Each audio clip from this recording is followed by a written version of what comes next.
All right, today we are going to put on our detective hats to investigate something really interesting, critical reflection. Yeah, we're going to learn how to think like a detective, but the crime scene we're looking at? It's our own mind. We all think about our days, right? The decisions we made, the conversations we had, but what if that's just scratching the surface? To really get what's going on, we have to dig a whole lot deeper. So let's start the investigation. Okay, so first things first.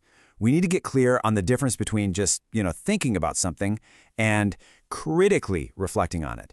They might sound kind of similar, but trust me, they are worlds apart.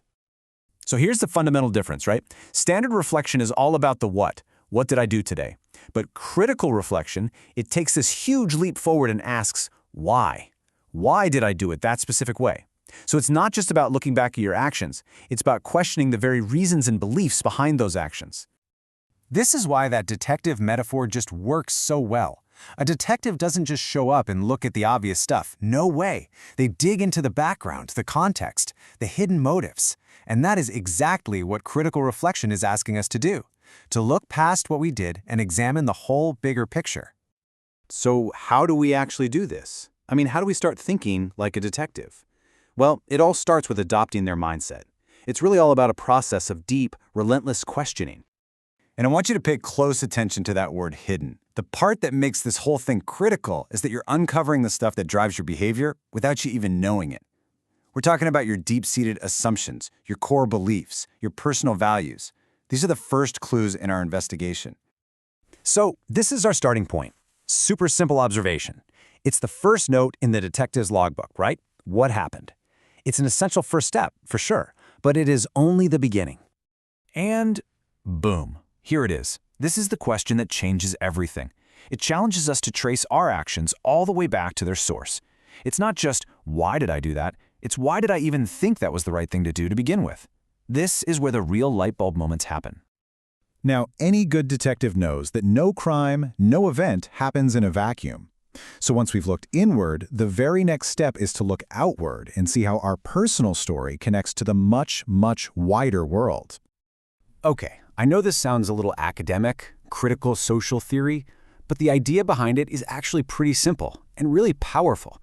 It basically just means understanding that our individual choices and experiences are often shaped by these huge forces in society, things like government policies, cultural norms, even systemic inequality. Let's make this real with an example. So a social worker could just reflect on, okay, how did I help my client today? But a critically reflective social worker, they go way further. They start asking things like, wait a minute, what societal policies or power imbalances put my client in this tough spot to begin with? You see that shift? It connects one person's problem to a massive social structure. So, why are we doing all this detective work? What's the point? Well, it's not just about understanding things for the sake of it. The ultimate goal of this entire investigation is to create real positive change. So here's the roadmap. First, we uncover our hidden assumptions. Step 2, we examine our values to make sure they're pointing us in a good direction. And third, and this is the big one, we commit to making changes based on what we've learned. This is how understanding turns into real, meaningful action. And this whole process has some amazing personal benefits too. It helps you make sense of really confusing or complex experiences. It can offer a kind of emotional support and clarity. And ultimately, it helps you make sure your actions are truly aligned with the kind of person you want to be.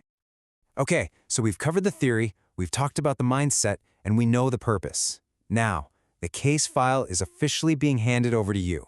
It's time to start your own investigation. And just remember, critical reflection isn't some complex academic skill that's out of reach. Not at all. It is a practical tool for absolutely anyone who wants to understand themselves and the world on a much deeper level. You've got the magnifying glass, you've got the notebook. The investigation is all yours. And that brings us to the end of our explainer. I'm just going to leave you with this final, challenging question to get you started on your very first case. What hidden assumption, what belief you've never really questioned, will you choose to investigate first? The clues are out there, just waiting for you.